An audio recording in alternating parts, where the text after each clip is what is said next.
part of the motivation of what I do is to try to get people to not go through that and realize that they need to own their own health.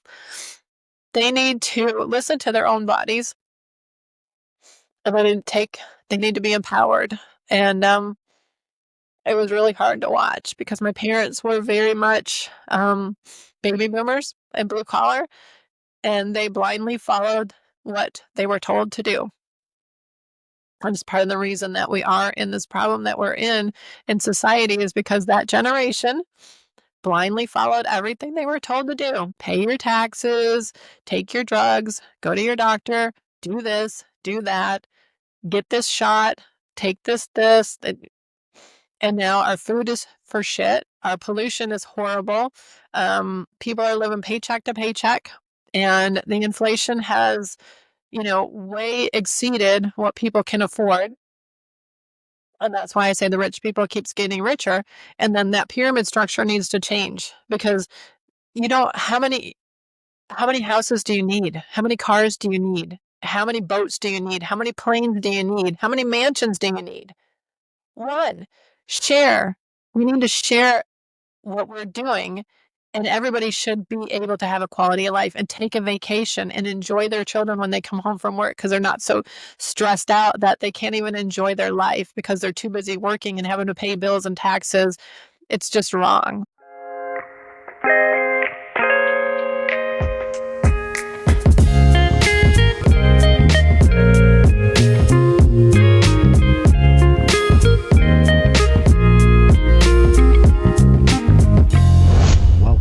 Broaderlands Podcast. The opinions expressed on Broaderlands Podcast are those of the guest speakers and do not necessarily reflect the views of the host or Broaderlands Podcast. Gail, welcome to Broaderlands Podcast. What an honor to have you on. Thank you so much for having me. I'm so excited. Yeah, it's an honor to have you on. I'm excited. I watched your documentary, and I look forward to talking about that a little bit later in this episode. And yeah, just really beautiful. I said it. What a beautiful documentary. Beautiful. Yeah. It just, especially towards the ending, all the people you had on, I would love to touch on that in a little bit, but, and just the power of love and, just our humanity, our shared humanity and our divine essence, just such a beautiful, documentary that you created. So thank you. Thank you. Well, let's go there. It's in the ether now. Let's go there. I think that we want our power back. I think we need to come into more community. And you've interviewed Penny Kelly, and Penny Kelly was one of our experts in the documentary.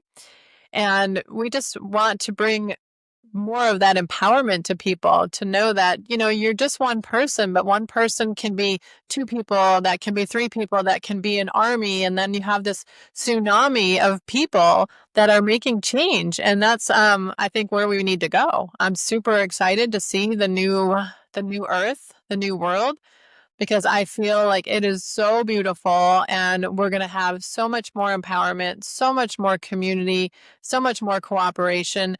My business model is of cooperation and not competition.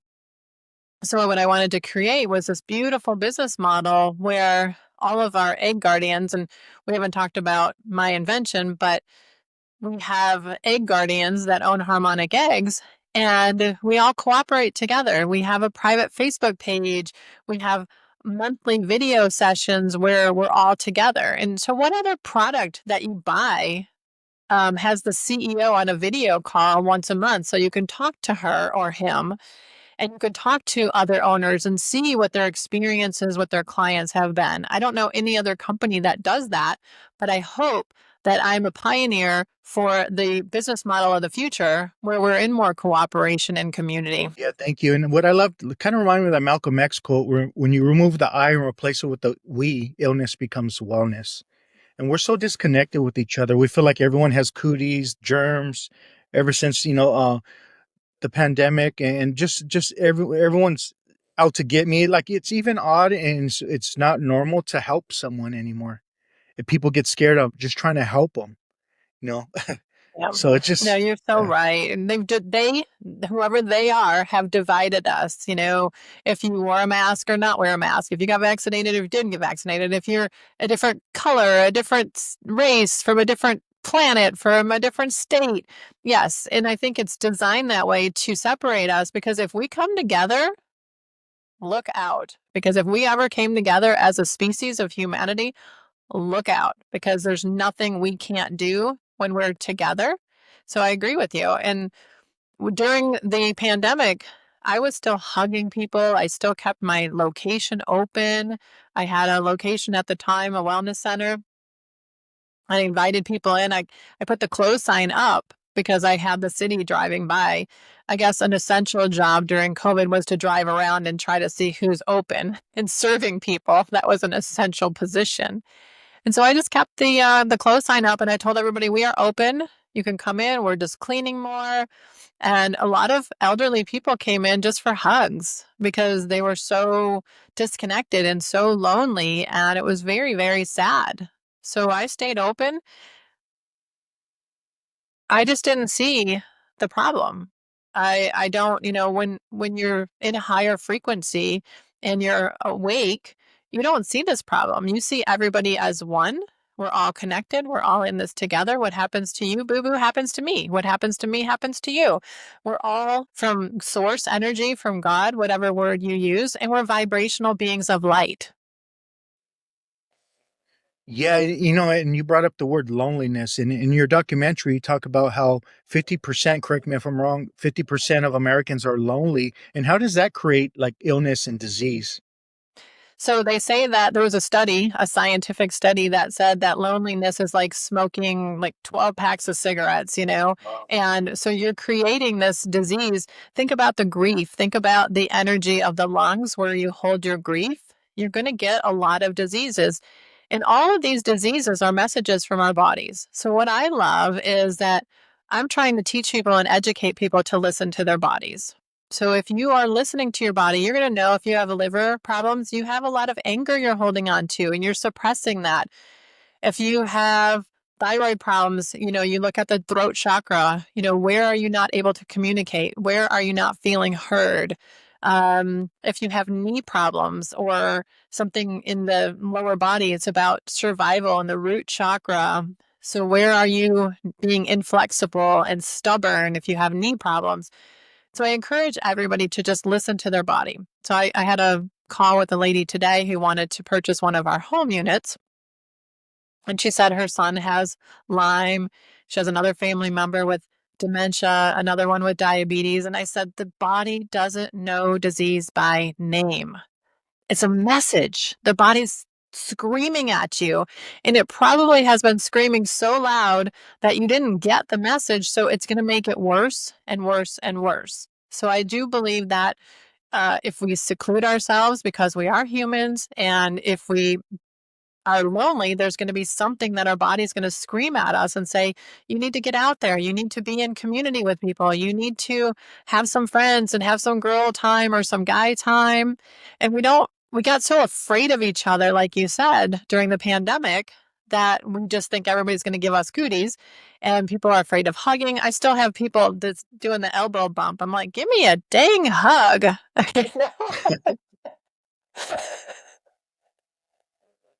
And I didn't hear anything on the news like about like I heard about fear and death and all that, but I didn't hear anything about how to build up your immune system and the power of connection and any type of anything to empower us. Why would they want to empower us? Hugs build your immune system. And they don't want us to touch each other. Did you think it was a coincidence that it was 6 feet of social distancing when most people's energetic field goes out about 6 feet? Mm. I even think when you think of 666, death, six sides of the coffin, 6 feet under, and usually six people holding the coffin. Yeah, right, right. I mean, Well, that can be deeply embedded in our subconscious. I don't know. right, right. No, absolutely. I had a friend, well, I was raised Catholic, so I'm a recovering Catholic now. And I had a friend tell me probably 20 years ago, Gail, what if you had to unlearn everything that you learned and relearn everything? And I thought, that just was like this mind blowing thing because everything we've been programmed to believe and everything that we've been, because it is programming, is wrong. And so I listened to your interview with Penny Kelly, and I always laugh because Penny's such a eyes wide open, free thinker. Some people would probably think she's a little crazy, but she is so out there because she's seeing things from a different perspective. She's seeing things with her third eye. She's seeing things psychically. She's so brilliant and so lovely. I just absolutely adore her. And so that's what I try to do as well. It's like, how can I see this differently? Once you start identifying with something, oh, that is a plant, that is a curtain, then you kind of miss what it could be. Does that make sense? Yeah. Yeah, you're right. And speaking as Penny, someone's putting that interview in a book, which is pretty cool. Oh. They contacted us. Yeah, it's just really baffling. It's crazy. You brought up whoever's controlling. Like, do you believe there's like a group of people, families, or either some other worldly beings controlling humanity, like some say? I do. We call some people the Illuminati. Some people call them the Cabal. Some people call them the Rothschild. Some people call them the what is it? Skeleton and bones. Bones. I can't remember the name of it. It'll come to me. Yeah. So there's a show called Timeless. I don't know if you've ever seen the show called Timeless. It's about time travelers.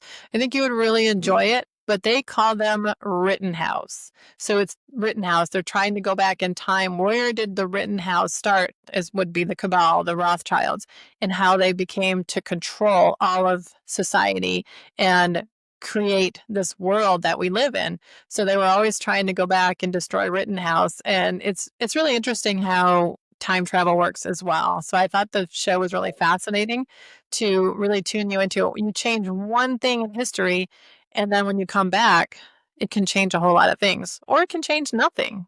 So, what affects history and how do we get here? Just that one little change can be everything. So, yeah, I do believe that. And I try to live my life without boundaries, without rules. I used to have a poster on my wall that said, history is made by those that break the rules. That's kind of my motto. See how I can break the rules. How can I make people's lives better? How can I introduce my own self to a better quality of life? And so I always try to give back. I try to have balance, which is hard because I'm more of a giver, more selfless in my personality. So just always trying to give people something better. And so that's what my whole goal is on the planet and creating the sound and light, healing chamber called the Harmonic Egg. It empowers people. It clears that cellular trauma that prevents you from being brave. Because what would you do today if you were brave? Mm. When you were talking about Penny earlier, I got a little teary eyed because it made me grateful for my awakening because it's so hard for people to let go of belief systems. And it really baffles me when I think about it, like, and I see how hard it is to let go of dogma, belief system, and just that conditioned thinking. When I had my awakening, everything was kind of like almost a clean slate. I still had some, but majority of my layers of who I thought I was and my worldview and all that was gone. I had like a nirvana awakening where it just was extinguished, which what the word nirvana means, one of the meanings, and so I'm grateful for that. It wasn't hard for me to let go, but and it was easy for me to question and not hold on to these narratives that I once had held me back, held me in bondage. But so yeah, I was just really grateful for that because it seems like it's really hard. We live in a world that wants to convert you into something, the us against them mentality. And it's really sad, really, really sad. No, it really is. And my hat's off to you. I'm so proud of you for what you've become. I know a little bit about where you came from. And you've had to overcome a lot of adversity to get to where you are. And look what you're doing. You're changing the world. You're making your impact. You're creating your legacy. I'm just really super proud of you. I think that's amazing. And so good for you. I just wanted to say that. I came from a, Detroit Um, my dad had a 7th grade education. He wasn't in a gang, but he was always around the gangs. And he was the one that said, I don't want to be part of any gang. I want to be friends with everybody. But my dad got kicked out of like low income housing. He used to say, we're so poor, we couldn't pay attention. Like, how do you get kicked out of Herman Gardens, Dad? And he's like, but we got kicked out of the low income housing place. Did you come into this world, like really seeking, like a spiritual seeker, or did you have like an awakening eventually? I'd love for you to touch on that briefly. I think, you don't know what you don't know, right? So I Right. thought when I was younger, I thought everybody can pick up a book and find the answer, just open it up. Everybody can go to school and see the energy of the teacher and know if the teacher's sad today. Everybody does that, right? Because how do you know what you don't know? So I do believe that I came in awake. I came in as an ascended master, ascended being. And that's not my ego. This has been told to me over and over and over again. And it has been so hard for me to own that because people will actually meet me and they're like bowing down. I was like, please don't do that. Please don't do that. And they're not bowing down to me, but the ascended master, the ascended being that I am. And so I have to honor that because it's just something that I don't even understand. And my sister always laughs. She's like, you're just my sister. Like, you're not, And I said, right, we shared a room together. And so it's really quite comical. So I didn't know what I didn't know. And I thought everybody knew and did the magical things that I did. So until I got older and realized not everybody can just pick up controlled remote viewing like that. Not everybody can go to school and get all A's and then realize that they're not getting an education, they're just buying a piece of paper. And so I did that for 13 years. I went to school, ended up with a PhD in philosophy just to get the piece of paper and get out because I was learning so much more from experts in the field of sound and light therapy. You're not going to learn this stuff in school. We're not going to learn the hospital of the future in school. We're not going to learn about how to deprogram ourselves in school. We're not going to learn how to empower ourselves. And so I just had to get out, bought my piece of paper, and I just said, you know what? I need to learn how to bring more empowerment and more of the cooperative business model and community to people and help them to heal and listen to their bodies. So it's a great question, but I don't think that we know what we know until we know it. Mm. When I had my awakening, when you were talking, I was thinking about how people talk about downloads all the time and stuff, but I had so much stuff come to me after my awakening, a lot of mysticism, a lot of remote viewing, Ingo Swann, Pat Price, Russell Targ. I started to learn about all these different people, and without reading books, just stuff started just to come to me, and it was just too much for me. I couldn't grasp it all, but it was there. I became familiar with it a little bit. Can you touch on remote viewing a little bit? Yeah, yeah. So remote viewing is so amazing. So I went to the Monroe Institute in 1997 or 98. So that would put me at about 27, 28 years old. And so I started to learn about this. I actually ended up marrying a shaman. Mm. Quite funny how I fell into these things because that's where the universe wanted me to go. And so he took me to the Monroe Institute, and I thought it was a little bit crazy, but I met Joe McMoneagle and then started really looking at the remote viewing that he does. And there was a TV show where they give you an envelope if you're a remote viewer, and they say, okay, you have to tell me, where is this location? What are you seeing? And the envelope is completely sealed.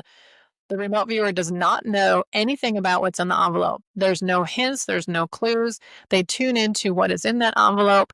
And he was so good about drawing it or describing it, the location. Even if you didn't get the location right, he could tell you, okay, the temperature is this right now.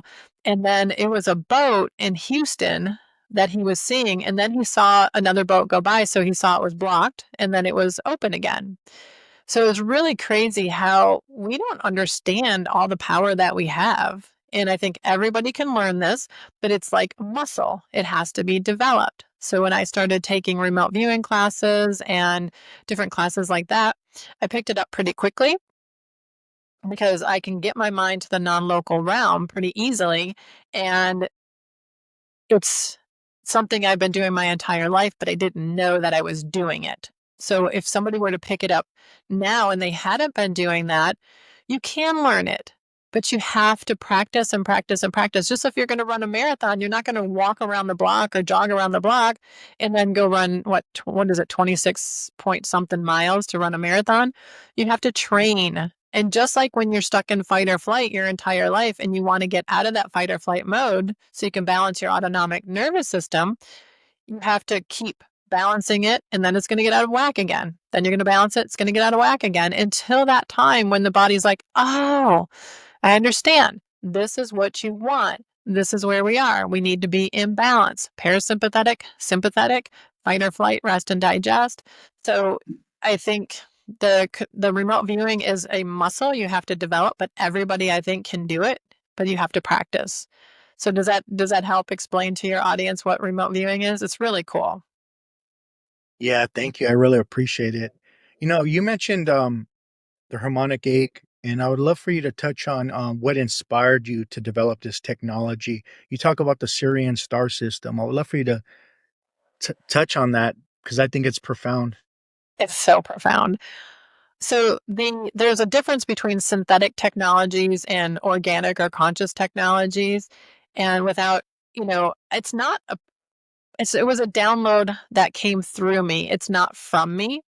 And I feel like I was just the one tuned into that energy that the galactic beings from the planet Sirius B wanted to bring this technology to the Earth plane. And I guess I was just crazy enough to do it. And so a lot of this was inspired by my past lives in Egypt. And I had a past life in Egypt where I had a son who was 14 years old who built my first sound chamber for me.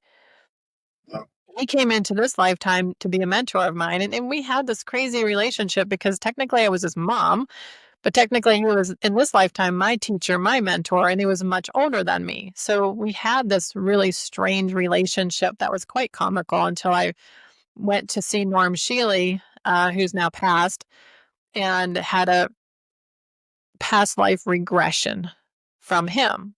And then all this came through when he was regressing me. And I was like, oh, now I totally get what is going on. So I studied under him for a while and then I had his technology for a while, but then I was tuning into it. It was very much a box. So it's very masculine. And I thought we need something more feminine. We're coming into the age of Aquarius and we need something more feminine. And where does life come from? It comes from an egg. So all this stuff started coming through, but I have an automotive background, CAD, drafting. So I started seeing it as a top view, the side view, a cutout view, and I was able to draw it pretty quickly and ask some people if they could build it. I knew that it needed to be built and made out of a natural material like wood. I didn't want it to be a bunch of computer screens in there and EMF and just blasting people with lights. I wanted the lights to be of intention. So the lights we use have the largest nanometers of the color spectrum from red to purple. They don't off gas mercury. The wood is a walnut because of the properties, the spiritual properties of walnut. And the shape is the golden ratio. The platform's a hexagon, which you can interpret that to be like a portal. We use the 3 6s and 9s of Tesla's mathematics. I tuned into the consciousness of Edgar Cayce, bringing sound and light together in a resonant chamber. I tuned into Wilhelm Reich's Orgon box, Royal Rife's frequencies, and this all came together really quite easily. It sounds very complicated, but when you're in the flow and when you're connected, it's this there. So one day I was in the egg and it was the prototype egg and I remembered being born. And so that was an amazing experience where there were these beings in the room where my mom and dad were having me and they were rubbing their hands together in joy and saying, she's here. And Wow. I was in the egg going, she, who, me? And who are they? Who is this? And what I've now tuned in to know that there was my Sirian family seeing me coming down as an ascended master, being on the earth plane, and then that's when it all started. That it's just so beautiful to see how the universe put me into engineering and CAD and drafting and then international business. And then I was in Hollywood. So I learned about extemporaneous communication when I was dating Elvis Presley's stepbrother. So who better to learn for extemporaneous communication and spirituality from, somebody who is connected to Elvis. So I laugh at my life because it's quite funny and it's stranger than fiction for real. And so then I was in the egg another time and my Sirian, brothers and sisters came to me and they were just so proud of me. And I don't give myself a lot of pats on the back or credit. I finish something, I'm like, okay, what's the next thing? I finished that. What's the next thing? I don't take time to celebrate. And so that's one thing that I'm trying to learn in this lifetime is how do I have more balance? How do I celebrate my wins? Because I have so many. But I'm telling you, when I die, I'm going to be sliding into home base, safe, no regrets. And it's going to be like just a photo finish. And so when I met with them, I cried so hard because I missed them and I remembered them and it was just very sad. But then it was that happy cry to connect with them again. So the sadness of missing them, the happiness of connecting with them again, it was beautiful.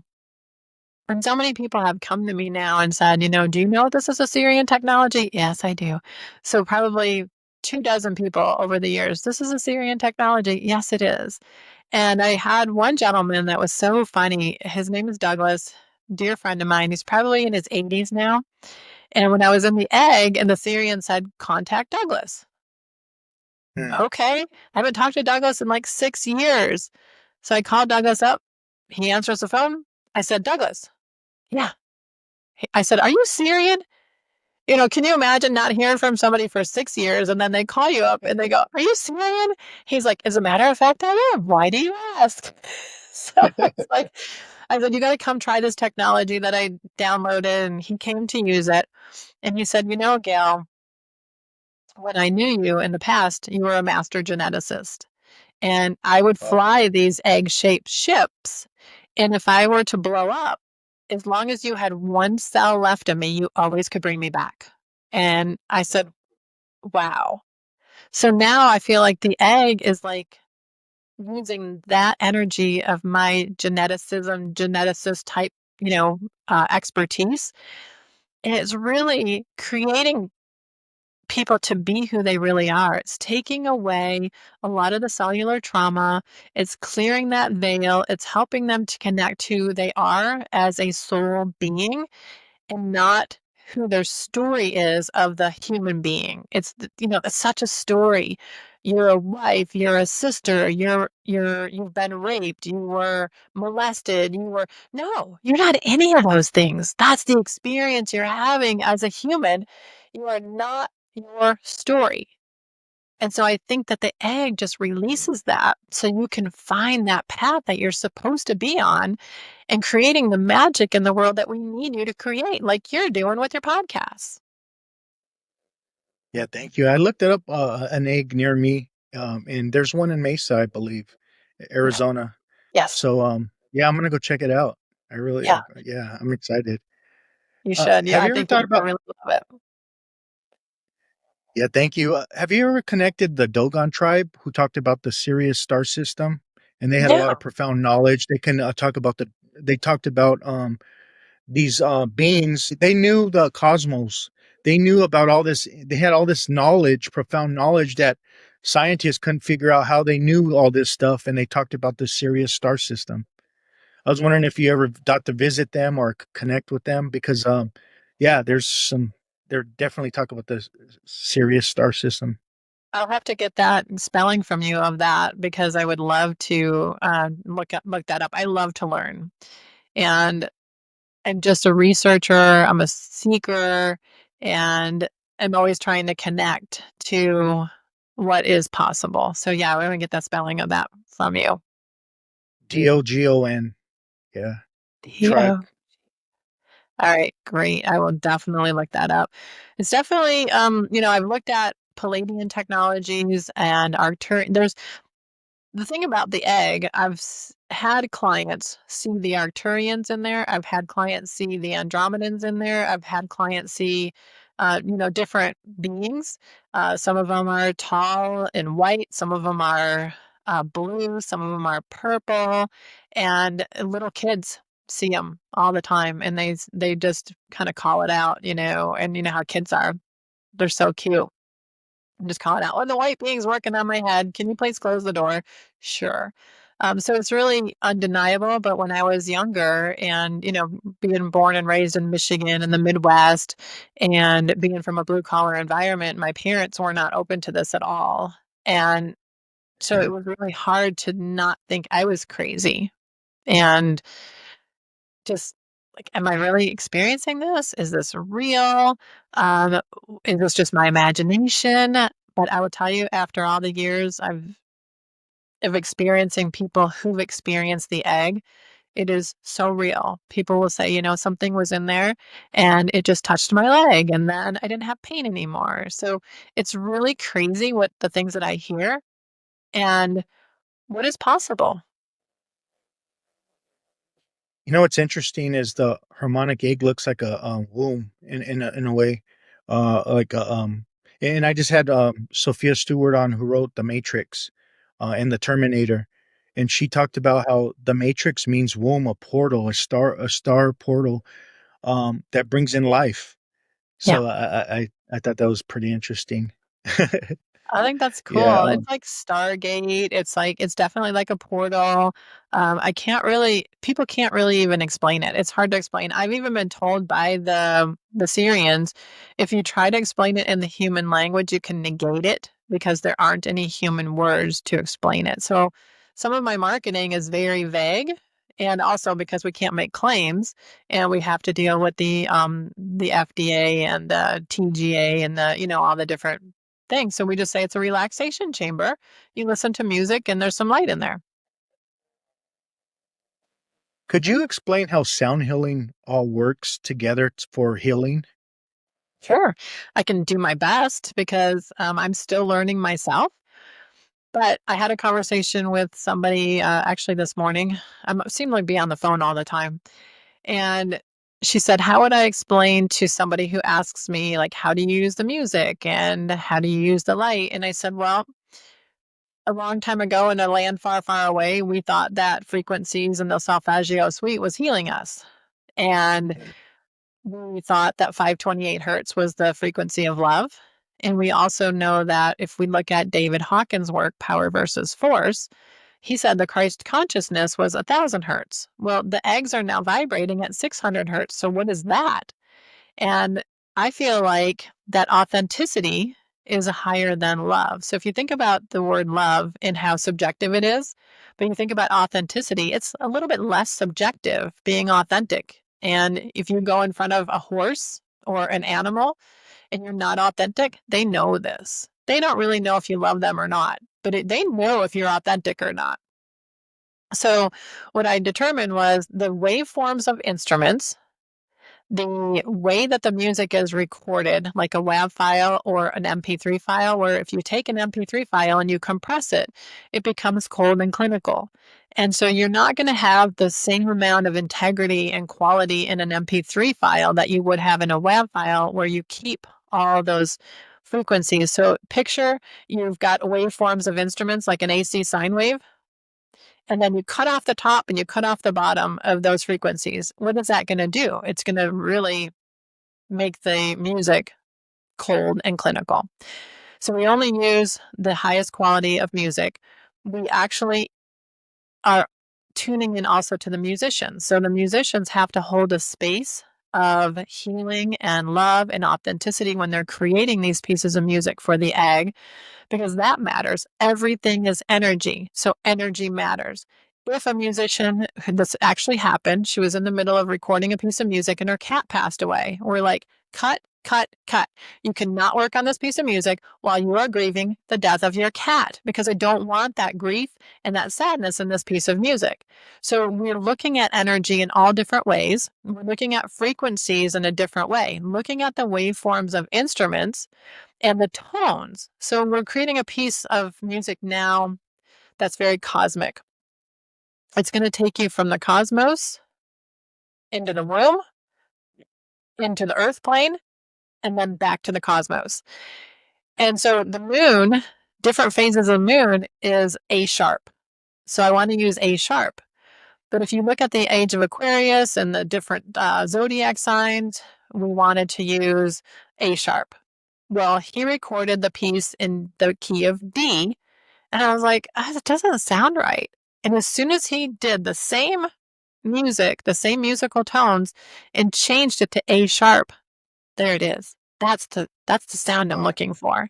So people don't understand how music is created. They don't understand the energy behind it, and the tone matters. The waveforms of the instruments you use matter. So if you're going to use flute music, it's going to help the liver. If you're going to use drumming, it's going to help the root chakra. It's going to be physical ailments. It's going to really shake some stuff up. And so I've been studying this for years, and I'm not even a musician. I seem to be able to pick things up and just know them. I don't, like I said, I didn't know what I didn't know before. I thought everybody could do that. And so it's insane. And I'm very blessed, but I'm very humble about it as well. But I'm starting to come into my own power and realizing that this is something that I need to acknowledge. I need to own it, and then I can develop it more. So sound healing is very specific to the different organs. When people tell you, 111 hertz is going to kill cancer. No, it's not. Because boo-boo, you're a different energetic being than I am. It might do it for me and it may not do it for you. If it's liver cancer, it might be a different frequency than pancreatic cancer. If it's brain cancer, it's going to be a different frequency than it is bone cancer. So we have to look at the individual, just like Rife did with the universal microscope. And he made sure to look at everybody individually, not, group dynamics. If this works for one person, it's going to work for all. That is not true. And there is no one size fits all. And inside the egg, in that resonant chamber, the sound will bounce off of the walnut inside there, the wood inside there, and it's going to know, okay, there's Lyme disease here. So here's the frequency of Lyme disease. Let's hit that with an exact opposite frequency and neutralize it from the cellular memory. And so there's something brilliant about the way the sacred geometry is and the music that we use. It's like Taj Mahal. Everything was intention, every little piece. I'm going to put this right here, and this is going to be this. There was so much intention put into it. And I'll have engineers come, I can build that. And I'm like, well, first of all, you'd violate my patent. But second of all, no, you cannot. It's an energy. It has been so difficult. Probably the most difficult thing about being an inventor and bringing this product to the masses is the manufacturing, because the manufacturers have to be of love and integrity. And so I'm a control freak. I'll admit it. And I'm constantly, keeping my finger on everything so I can see what is going on within my business, within the company. Do we have the right energies? Because everything is energy. And if you were to use another technology and you walk into the room and you feel sick to your stomach, don't do it. Because your body's telling you there's something off with this technology, or you may not be ready for the healing that it's going to give you. So we have to be more discerning. We have to tune into our bodies. We have to stop going to the doctor and saying, what do I do? What do I take? How many do I take? We have to start looking inside and saying, what do I need? Because I recently, I did this thing called the Dutch test, and it's to test your hormones. I'm 55 now. So, I'm kind of through menopause. I still get some hot flashes when I get stressed out. And I thought I really need a little bit of homeopathic estrogen. And my test showed I didn't. My test showed everything is great. Everything's pristine. Well, why don't I feel pristine? And then I realized in my head, okay, this test has flagged me as a 55-year-old woman. So everybody that's 55 should look like this. That is bullshit, because the egg is anti-aging. So my body age is probably about 40, 45. So if I took those results And I said, let's pretend like my year of birth was 1980 instead of 70. I bet you my numbers would have been off. Of course, I don't have any way of doing that because I couldn't get the doctor to change my year of birth and tell me what the results would have been if I was 10 years younger. So I took a couple of homeopathic estrogen drops that I muscle checked, and then the symptom that I had went away. But my test Wow. results said I didn't need anything. We gotta think. We don't have the critical thinking skills. We don't listen to our bodies. We listen to everybody else and telling us what to do. So that's my soapbox. I love it. I was wondering, and what I was thinking when you talked about authenticity, I always say the greatest minority in today's world has nothing to do with skin color, it's authenticity. And it seems like it's hard to be in a groupthink setting when you're to be authentic. It's like a group setting doesn't want you to be authentic. It wants you to be stuck in a groupthink. And what I mean by that is when I got sober, I went to the 12-step community, who the Rockefellers touched on from the very beginning. Let- You know, but I started to share my own insights and my own understanding, and that wasn't welcome in the 12-step community. Like to call myself an alcoholic over and over, something told me you don't do that anymore. Don't claim a disease. I Yeah. started to break away from the customs and I started to get shunned for it. I lost a lot of friends in the 12-step community because I started to question certain things. How is that unhealthy, conscious, repeated thoughts that are negative, like claiming a disease over and over? Can that create more disease? Or something told me I could it's not healthy for me personally, and I had to walk away from that whole thing. And I'm grateful for it because it taught me how to live on a spiritual basis, but I also had to be aware of the way I'm talking to myself. Yeah. Well, I think groupthink is a 3D mentality, and so I think you had your awakening, and we have to get to that higher level. But when people own something and you give it an address, if you say I'm an alcoholic, then you give that address of 1, 2, 3, 4, Main Street, and it's got a nice cushy house, and there's a pool, and there's a white picket fence, and there's a dog. Burn that house down. Take the dog with you and go move somewhere else because you're just going to give that thing a place that's nice and comfortable to live. So I still catch myself doing it, but I used to have migraines. I had migraines for 23 years. And I would call them my migraines.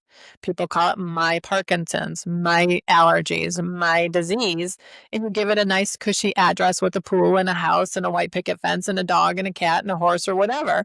Well, we have to get away from that because we shouldn't be giving it an address. We should say it is something that we are trying to get through. We're trying to understand what is the message that the body is giving you for this. So yes, I think even if you call yourself an alcoholic, and I catch myself too saying, "Oh my God, that was so stupid, Gail. You're so stupid." And then I say to myself, "Cancel, cancel, cancel," because I do stupid things. I'm always in a hurry. I'm running around like a crazy person because I'm trying to serve 150 locations and run a business, still run my household, and I have a horse, and I have 2 cats, and I have a boyfriend, and you got a lot of stuff going on. And so when I do something like that and I call myself stupid, I have to go cancel, cancel, cancel. I am not stupid. None of us are stupid. We wouldn't be living on the earth plane if we were stupid. So we should really think about how we speak to ourselves and what we identify ourselves to be. And I think you're right. But the group think is so 3D, and the program is for people to heal and own that alcoholism and that title of an alcoholic. And I think we would be better off if we were to change the words. Mm, the power of words, right? Yeah, I was just yeah, that sit with me anymore. I had to break away from all that because I thought that was really dangerous. My intuition was speaking loud about that. And what I love about your documentary is you talked about Dr. Emoto, you talked about David Hawkins, the chart. And it's like, okay, if I'm claiming a disease, I'm in a low frequency. Is that creating more disease within me unconsciously? Re- Does the I body know the think it difference? is. I think that at the place of love, disease doesn't exist, but at the place of hate and anger and that low vibration, it does. So I was at a conference called the International Association for Music as Medicine, and it was probably, gosh, 15 years ago. I don't know. It was in Barcelona. And I stood up and I asked if they had focused on frequency because I felt that if you stay at a higher frequency, disease doesn't notice. It's like a radio station. If you're listening to classic rock, you're not going to hear country music. If you're on the station of anger, then you're going to pick up the cancer, the Parkinson's, the herpes, the da da da. But if you're on the station of love, then none of that disease exists or authenticity. And so I believe that wholeheartedly that even during the pandemic, I traveled all over the place. I was in hotels, I was on airplanes, I was in airports. I never got sick. But I stay at that place of high vibration. Now, a funny story is I had some clients. I was dating a guy and he said, "Oh, I have herpes."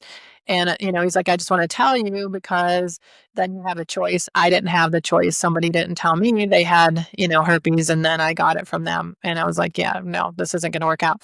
My one client, she's like, "Gail, it won't affect you because you're not on the vibration of herpes." I'm like, I'm not going to test that, but that does make sense.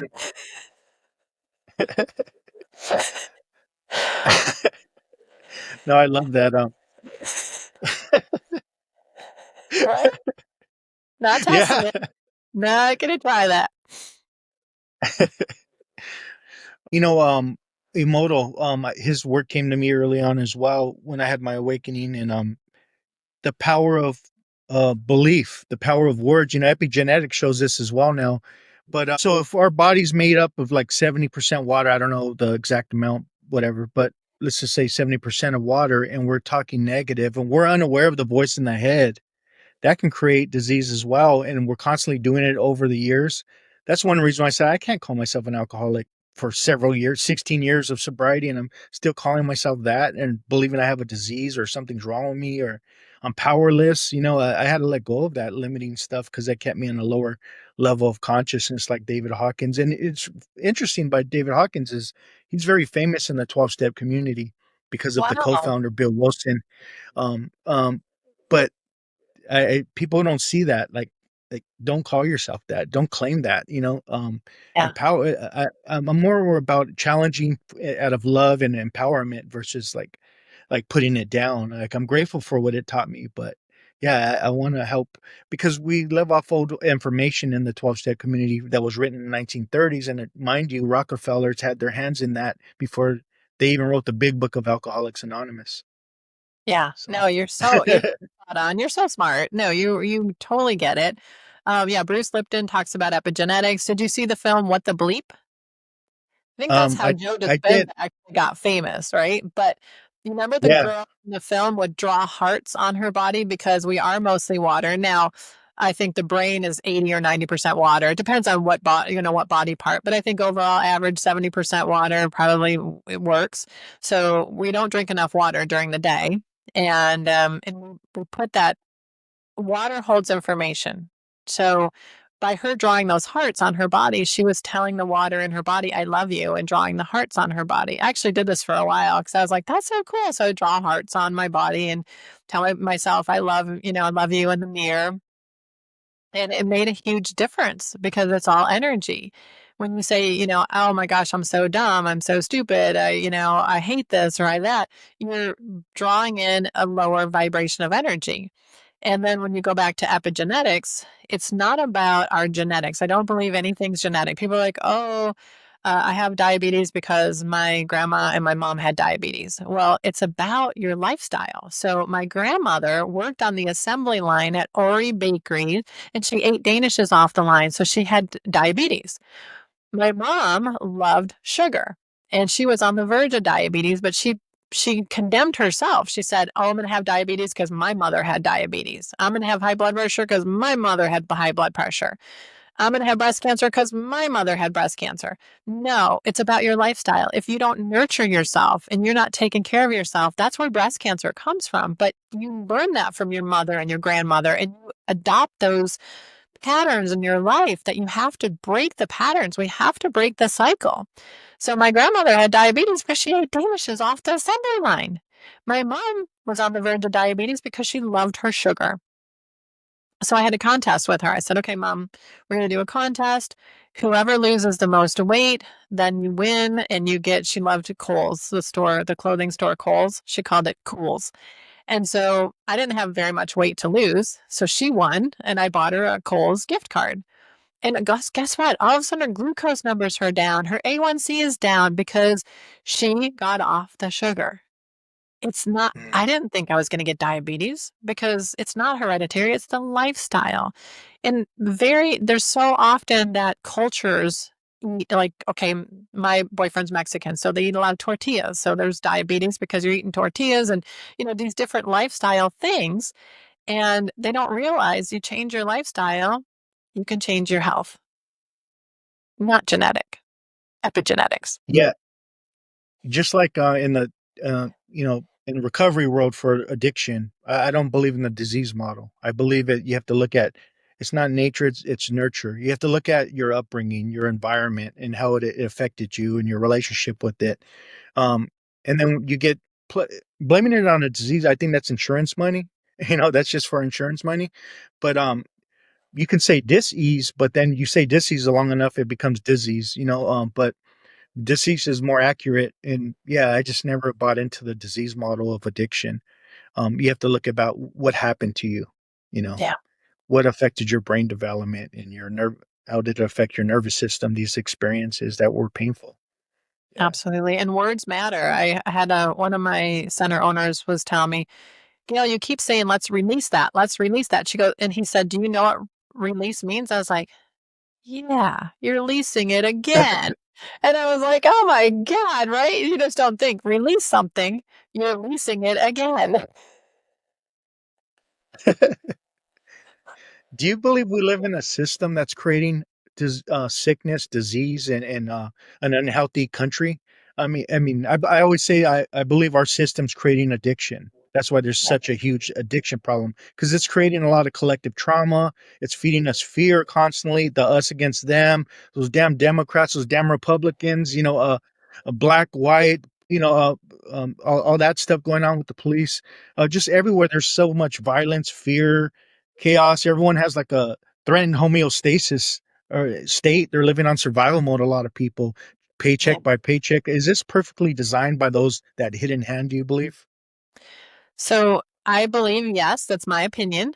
And I lived in that model for a really long time, living paycheck to paycheck until I realized that money is energy and everything is energy. And once I shifted out of that, I have not had anything that I needed or wanted ever. It's just I shifted out of that.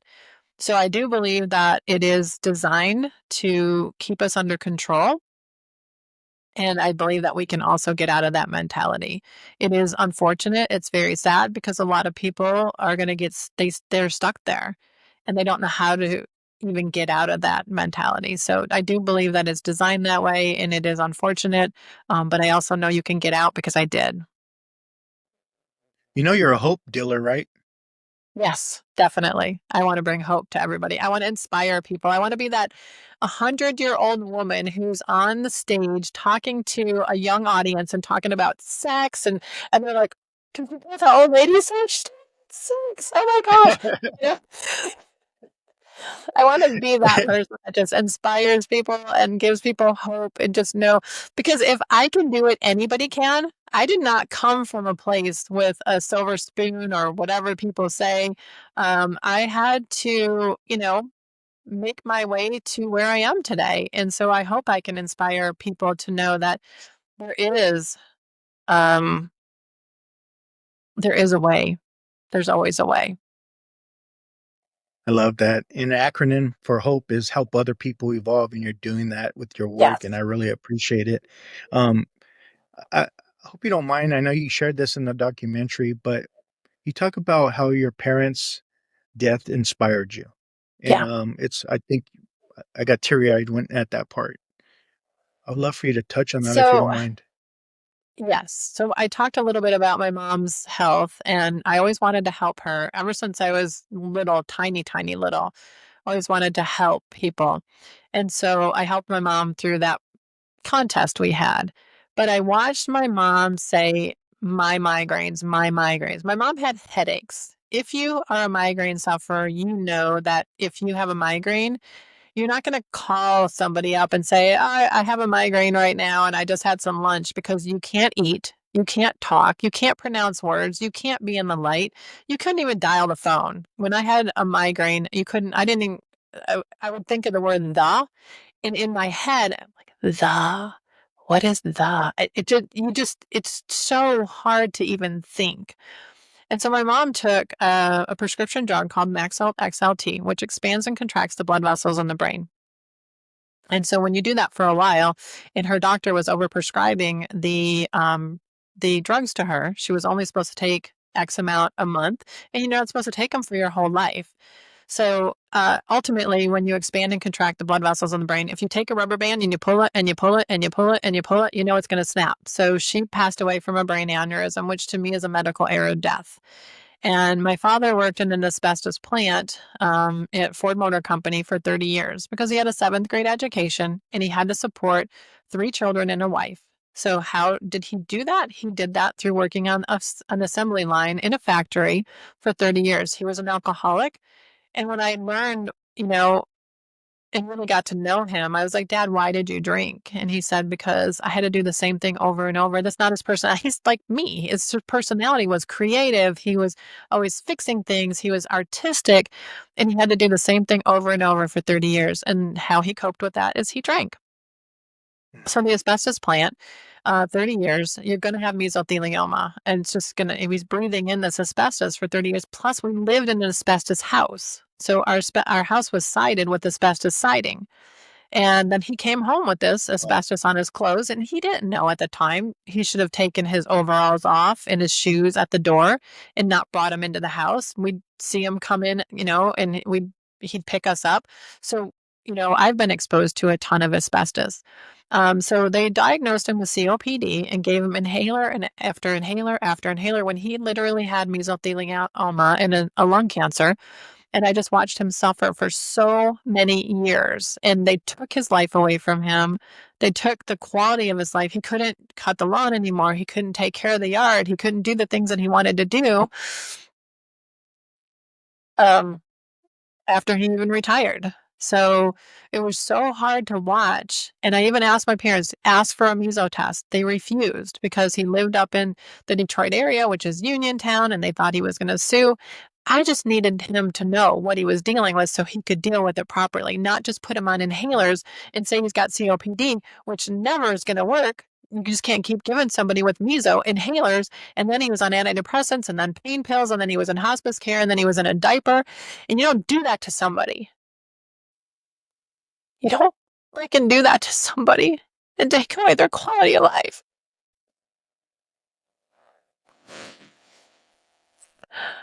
Sorry. No, I appreciate it.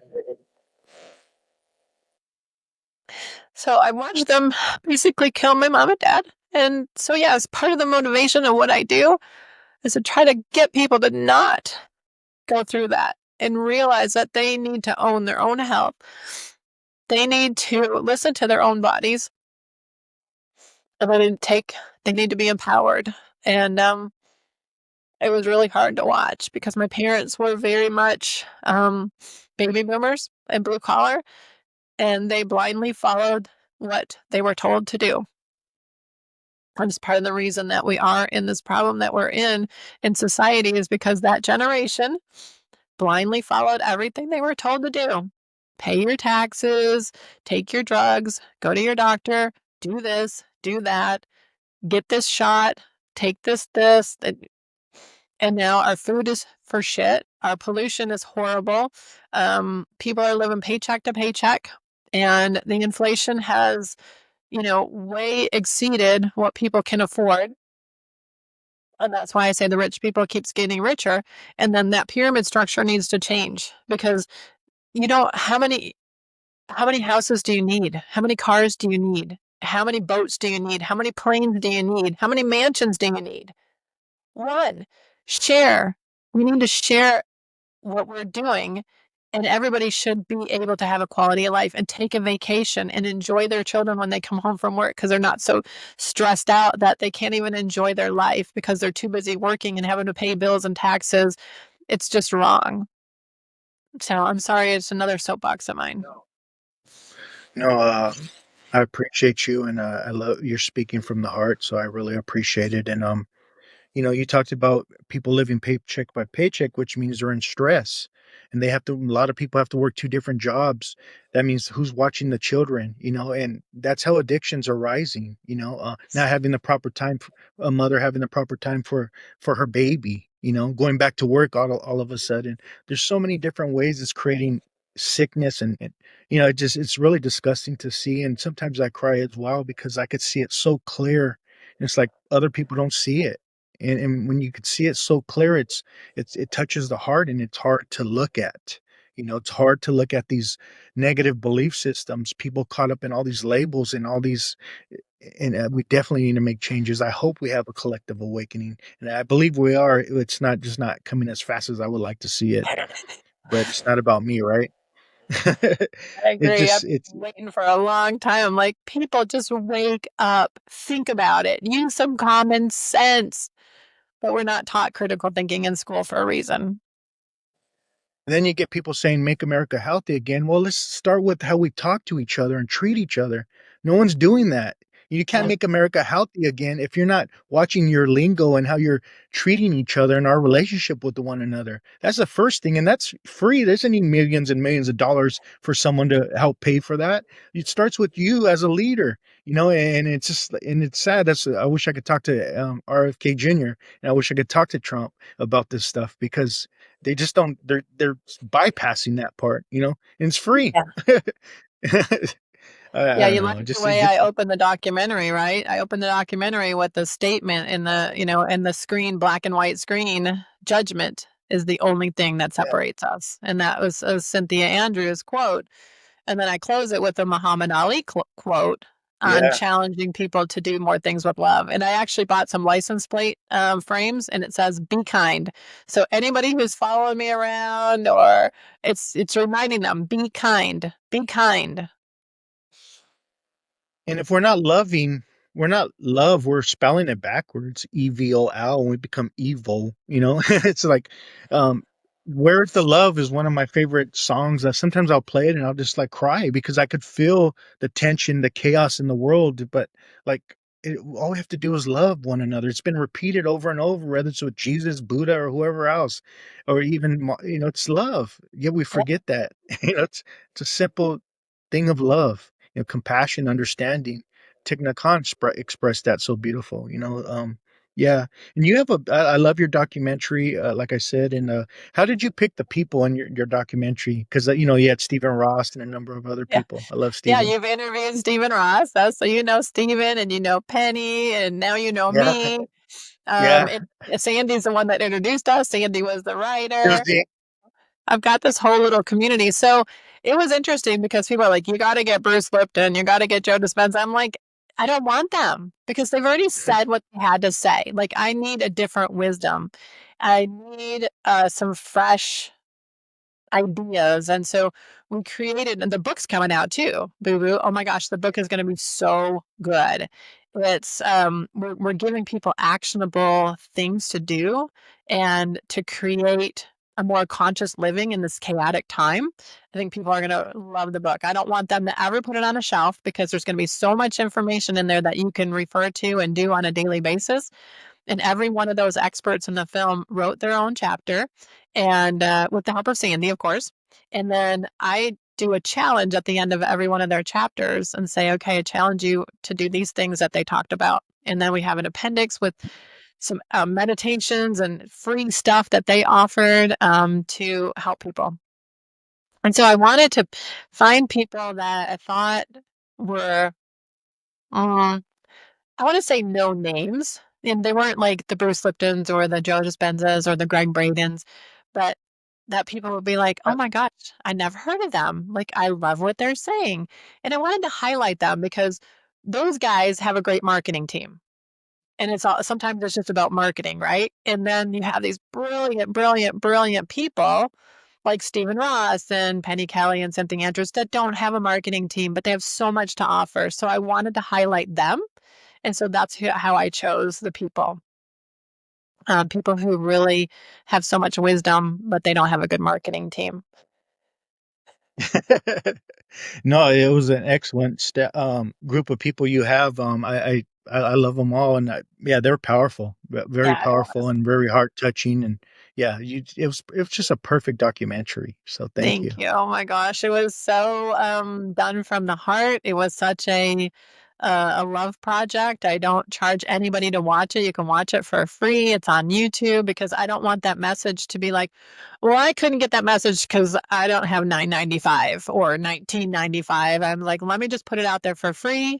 I funded it, and it's so interesting how things come back tenfold or hundredfold or a thousandfold. I don't even remember it's the hundreds of thousands of dollars that I put out for that. It came back already, it's so crazy. I really appreciate that too, because there's a lot of people that can't afford certain things, and for it to be free is like powerful, and trusting the universe on that. So thank Yeah. you. Yeah. Penny and I talked about that. She's like, well, then how do you get your return on investment? I'm like, I don't know. It'll just work out. I'm just letting it flow. So yeah. How would you define a spiritual awakening and a collective awakening? Oh my gosh. That is a loaded question, boo boo. I think a spiritual awakening is when you can look at the world like we're talking. You can look at the world where you're not judging, that you can live from your heart energy, that you can live in a place of love and be kind. And I love to surprise people. So sometimes I'm the person in line that the person behind me, I'll be like, you know what, just ring up their stuff and put it on my bill. And, just to shock people and to just do something that people wouldn't normally do. And I love it when I see that look of surprise, but then I hope I inspire them to pay it forward, as we say. So I think being spiritual is not about organized religion. It's not about any of that. It's about knowing who you are and being authentic in the world and not Mm. because I used to be embarrassed. I'm like, oh, I don't want to do that. I'm going to be embarrassed. What if they get really uncomfortable because I paid for something for them? Or, you know what? Too bad. That's their journey. Let them deal with it and let them go back and think about what somebody just did for them. And then the hard part though is to receive because I still have issues with that. I get uncomfortable when somebody does something for me. I'm like, oh no. So I was actually at a gas station and I wanted a bag of chips. It just sounded really good. So I went in and got a little bag of chips. And I can't remember what the amount was, but I was like 3 cents shy. And he was like, I got you. And then I found a nickel and I said, here. And I put the 2 cents into the give a penny, take a penny. He goes, now wait a minute. I just did, and he was a young kid. I just did something for you. And then you undid it because you gave me more money. And he said, and I said, I really have issues with receiving. He goes, it's something you need to work on. And it's so funny how people will come to you and be a teacher when you don't even suspect that the gas station kid was my teacher that day. So I Wow. think a spiritual awakening is seeing that, seeing teachers everywhere, seeing that you're not any better than anybody else, and anybody could be your teacher.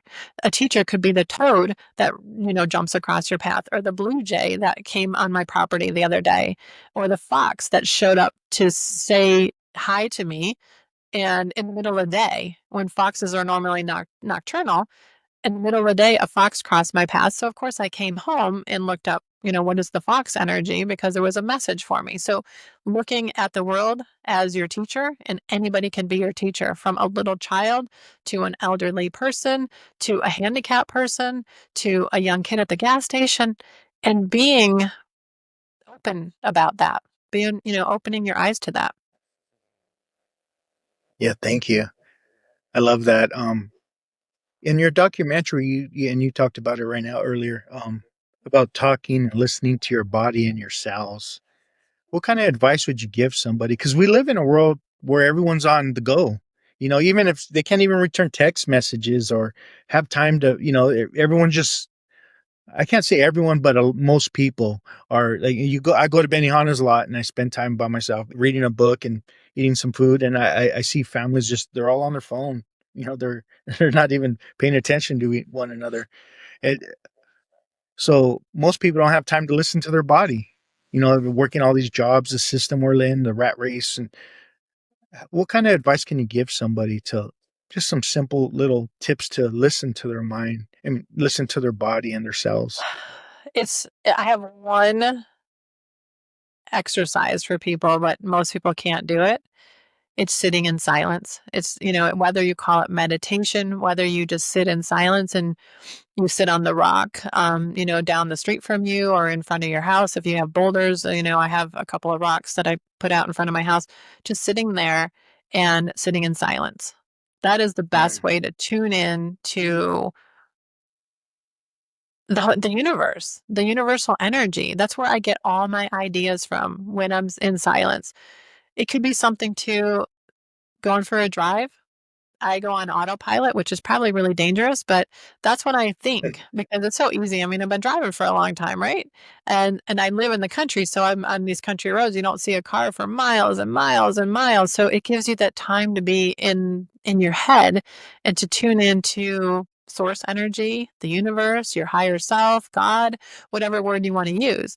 But I could give that advice all day long, but if you don't do it because you're so busy and you think you need to answer that other text message or be on your phone looking at social media, then you're never going to do it. Being in the shower sometimes, you're on autopilot, you know where all your parts and organs are, you just wash them, right? And so you sometimes get downloads there because that's where your brain is clear. And so meditation, living in silence, being in silence, I think is the most important thing to do to tune into your body. And I will tell you that at one point I used to put my laptop on my lap. I will tell you laptops should not be called laptops because they're not for your lap. And we're seeing people getting sterile from the putting laptops and iPads and iPhones on their chest and their laps. We're seeing people have more cancer, uterine cancer, different things like that, leukemia, because of the laptops on their lap. And so I did some testing on that, and it came to me when I was in silence. I thought I just Oh, did some blood work, and it looked like I had leukemia. I said, I don't feel bad. Why would my blood work look like I have leukemia? And I was in silence, and I heard this in my head laptop. And I was like, "Ugh, I know better. Like I know better than doing this. But, it was comfortable. I was on the couch, put the laptop on the lap, da da da. And so I took the laptop off of, I had a little hospital table that I bought. So I put the laptop there. And 2 months later, I had my blood tested again. It was all normal. So to me, taking that laptop off of my lap really changed my blood work. But people don't tune in and listen. They don't spend enough time in silence to tune into their bodies. I think it was Rumi that said, "Silence is the language of God. All else is a poor translation." I love that. I agree. Yeah, and so that's the thing that it took me a long time. That's why I designed 10 minutes of silence at the end inside the egg. And a lot of people, there's 40 minutes of music and 10 minutes of silence. A lot of people are really uncomfortable in the silence because how Yeah, often do we sit in silence besides never? it's scary. Yeah, it can be scary when you get in your own head. I love silence. I spend a lot of time. Even like I could be out in public and I just feel so quiet inside at times. Not all the time. I'm still having the human experience. It's not always farting hearts and riding unicorns, but it's really taking responsibility for my life, and I never did that before. Being aware of the voice in the head, that inner critic, where before I was so identified with it, I didn't have any separation. I didn't have that awareness behind the thoughts. I was the thought itself, but by practicing this stuff over and over throughout the years, you start to develop that separation, and you start to make better choices, have more Yeah. intuition and all that good stuff. So I Yeah. love that. Yeah, thank you. You mentioned something in the documentary. I don't know if it was you or someone else mentioned it. It talked about the educational system is designed to disconnect us with source or God. I'd Yeah. love That for you was to touch Mona. on that.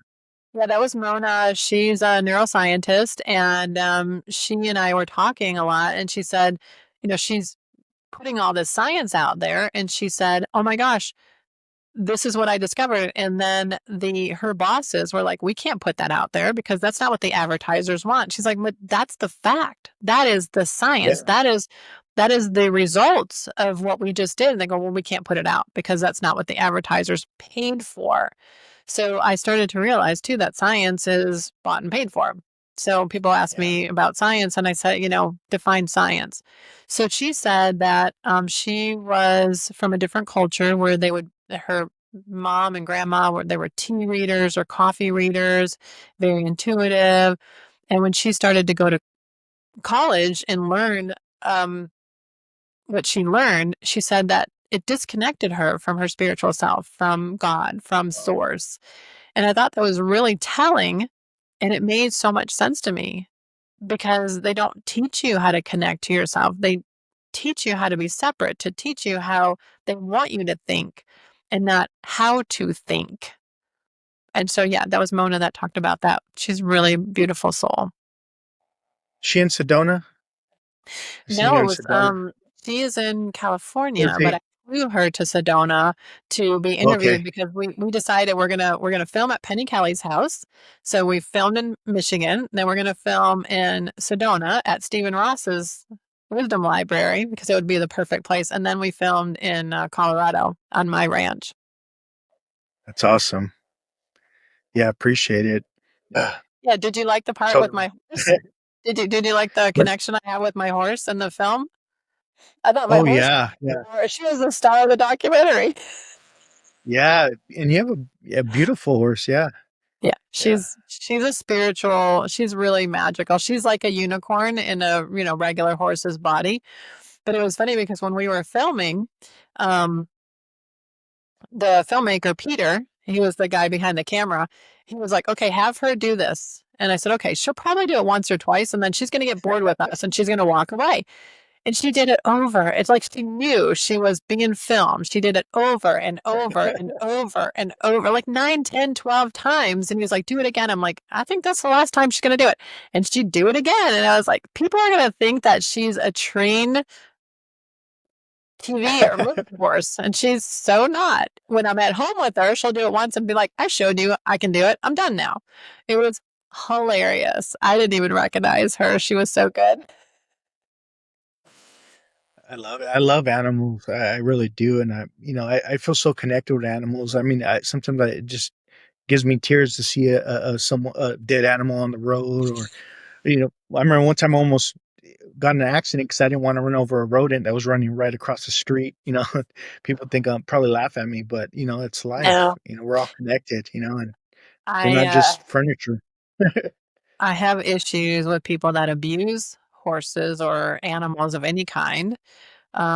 I was driving the other day and I saw this was so sad. It was a prairie dog. We have a lot of prairie dogs and they're just kind of a nuisance, but I was driving by and it looked like a little baby prairie dog was sitting on, like, right off the curb. Two dead bodies, two dead prairie dogs were there. And this prairie dog was so, like, lost. Like somebody just killed its parents or its family. And it was just on the side of the road, like, what do I do now? And I started crying, of course, because that's just, I just felt so bad. I felt into the energy of this prairie dog who's now sitting there and, like, both of their species family was dead, and it was just sitting there like, what do I do now? It was just so sad. And I think people are just, they don't try to avoid hitting them. Um, and I don't understand. I'm going to avoid it at all costs and possibly get into an accident of my own because I'm going to avoid running over that snake running across the road. I understand when you have too much empathy. And I think that's a part of an awakening, to be honest. Like, you're more life sensitive versus Yeah. ego sensitive. Yeah. You just have so much more understanding and compassion in your heart. And I'm sharing on my own experience because I didn't have this before. It's something shifted in me, totally shifted in me, and I look more through the lens. I'm not saying I always say I don't suffer from alcoholism anymore. I suffer from assholism at times, but I have tools and new coping skills, right? you know, where I can fix that, and I think that's becoming more responsible, but just really, I'm looking more into through the lens of the heart versus the ego today. And I Well, think think that's the about difference maker. what we call the Native Americans. We'll call them the indigenous peoples. Um, I read an article one time. It says rattlesnakes don't bite the Native Americans or the indigenous peoples, but they bite and they attack the white people. And so I thought, why is that? And I know when you're an indigenous person and you're tuned into nature and you see a rattlesnake and you just go, hello, little rattlesnake. Nice to meet you. I'm going to stay in my lane. You stay in your lane. And then you have some white people who are like, and of course they're going to attack you, right? Because they're thinking they have to fear you, and then they're going to get defensive. And it made sense to me because there was a rattlesnake on my porch one day last summer, just sunning itself, and I opened the door and I'm like, oh, rattlesnake. I'm like, hello, little rattlesnake, and I just closed the door. Eventually, it left, but I didn't have that mentality of I have to kill it. And so that's what I think, Wow. that's when we get in trouble. There's always been like a principle in indigenous culture, like tribes, where you are another me and I am another you, or like namaste consciousness. I mean, even if it's with the tree, or Yeah. a bird, it was deeply seated until like a lot of the Abrahamic religion started to take over, Yeah. in my opinion. No, absolutely. Um, Even with the plants, I have so many beautiful plants that grow, and this peace lily is constantly blooming. It's hilarious. I think it's my mom because my mom could never get a peace lily to bloom. So now on the other side, she makes my peace lily bloom all the time. So it's funny. But I always thank my kale plant. If I take a piece of kale for my smoothie in the morning, I thank the plant.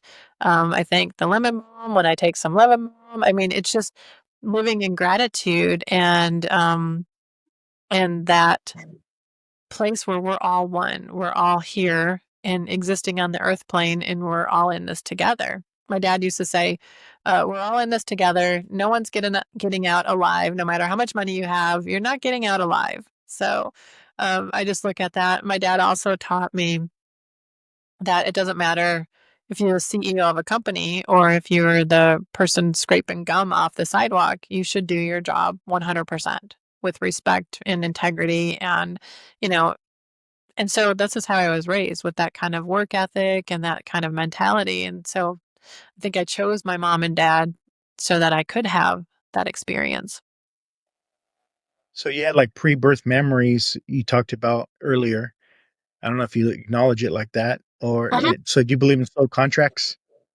I do. I absolutely do. Yeah, I've had some soul contracts that I'm still working on, and they're beautiful.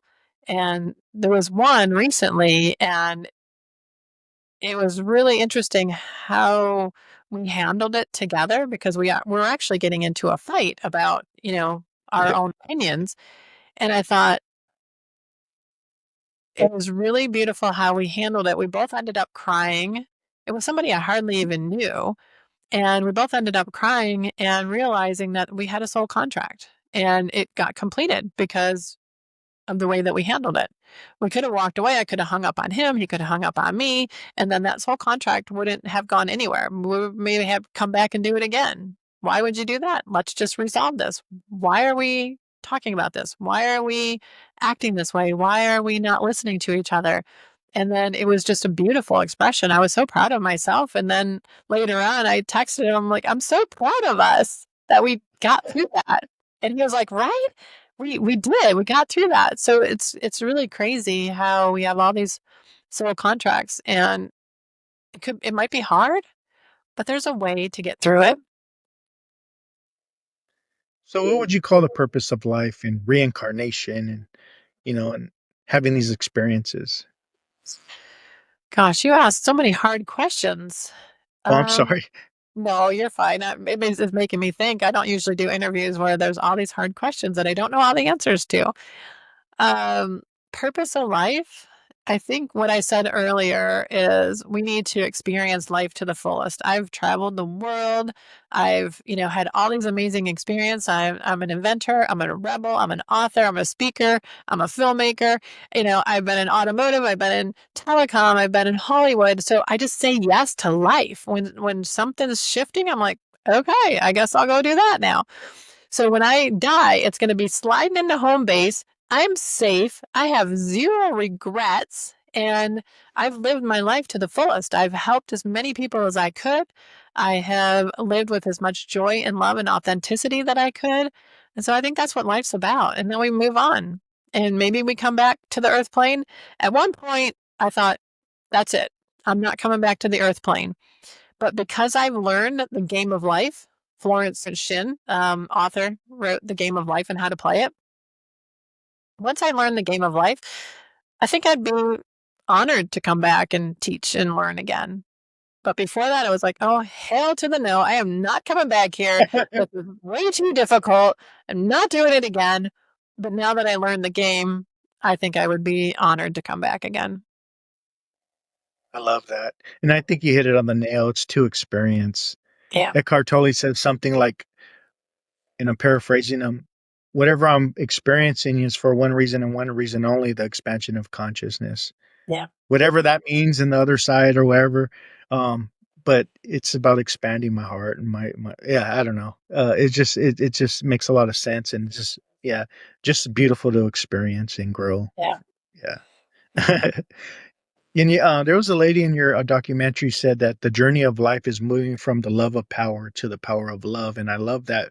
Like Emmett Fox, he once said, if I can only love enough, I'll be the most powerful person in the world. Yeah. That was Sarah. And Sarah, I really focused on that a lot in the documentary because I thought it was a very powerful statement. And even though we were freezing our butts off walking on that little bridge, and we were like, and you didn't hear the stuff that we were saying. We're like, so we, if you ever know, we probably had 20 hours of filming to do a 50-minute documentary. Wow. So there was a lot of time where we were super cold.